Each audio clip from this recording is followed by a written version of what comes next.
Hi, I'm Scott Hamilton, Rockfile, back with another podcast review, this time of the 2013 South Korean action film, The Suspect.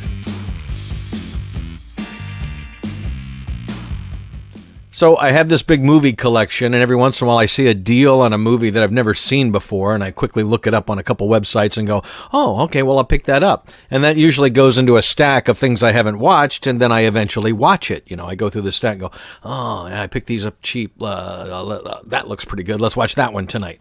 And I don't do that as much these days because, honestly, I collected so much. I have most of my favorite movies, and I don't take too many chances without, with all the streaming options we have these days. Why take a chance on spending $5-10 on a Blu-ray on a movie that I don't know anything about when I could just wait and eventually stream it, and then if I like it, I can pick up a copy, right?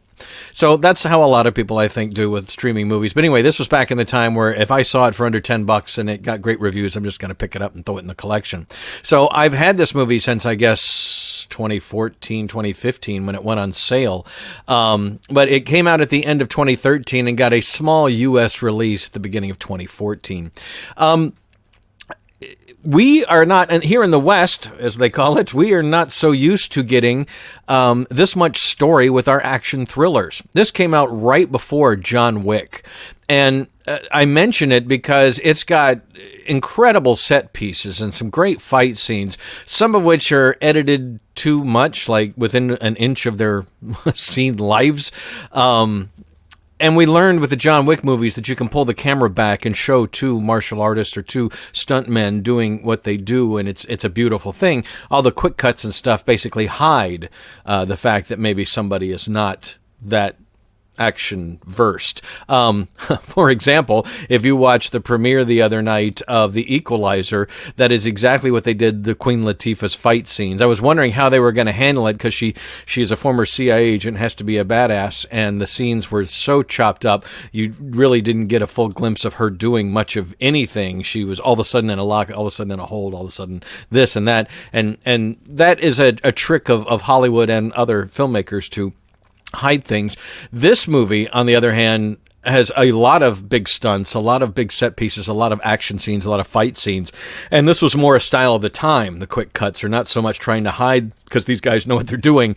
And it's a surprisingly good film. I mean, this is like a 4 out of 5 type of film. And this has been sitting on a shelf in a box for years. And I'm like, wow, I should have pulled this out before.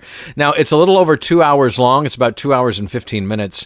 And it will play a little better if you're familiar with the whole North Korea, South Korea dichotomy there. And because it's the story of this top special forces agent in North Korea, but because of the change in the political system, he was abandoned by his government while he was on a mission. He goes on the run. He tries to save his wife and daughter. He finds out they were killed. This is all in the beginning of the very movie. I'm not getting any spoilers here.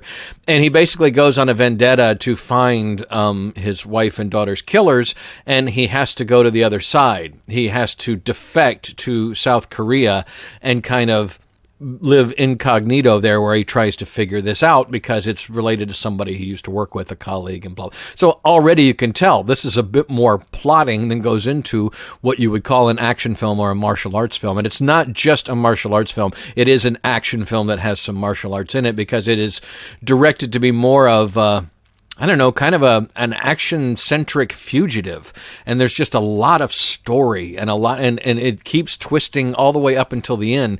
2 hours into the film, it's so, oh, wow, kind of moments are like, I didn't see that, But like I said, if you're not that familiar with the whole North Korea, South Korea thing, and they throw around slurs like he's a defector and we're not used to seeing that in our cinema, but semi-well versed in world events as I am, I found it quite interesting how they portrayed the two different sides. And I don't know, it's a surprisingly good, well-made film.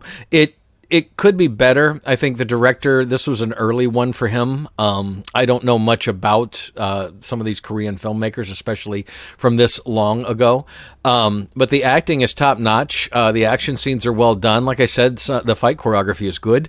The set pieces are over the top. And this, wow, it predates things like John Wick and The Raid. So, it's definitely came out right at the right time with those movies too, and why this one's not as mentioned as well. If you get a chance to stream it, I know it was on Netflix at one time, it may still be, look for The Suspect. It is in Korean. I watched it subtitled. You might be able to get a dub on Netflix if it's still on there, another streaming service. But all in all, if you're looking for a kind of fugitive with bigger stakes and more politics, more intrigue, more stuff going on than just your normal action movie, check it out, The Suspect. Like I said, it's a 2013-2014 release and sat in a box for a while. I pulled the plastic off of the other night for the first time and went, okay, let's give this a shot. The reviews are good. Blu-ray.com gave it 4 out of 5. On Rotten Tomatoes, it's like 60 or 70%, but it's only had 8 reviews. It didn't get a wide release over here. It doesn't have 300 reviews telling you, what you need to know. But I can tell you that if you don't mind subtitles or foreign films in general, and you're looking for a fugitive-ish action movie that's a little over 2 hours long and got a lot of story going on in it, check out The Suspect. It's worth your time. Starring Gong Yoo and Park Hee-soon, and directed by Won Shin-yoon, which I'm pretty sure I haven't seen any of his other movies, but after seeing this, I'd like to check out a little bit more of his filmography. I'm Scott Hamilton. I am The Rockfile. That's my website, therockfile.com. Check it out for links. Sharing is caring, liking and subscribing, all that good stuff. And thank you so much for listening.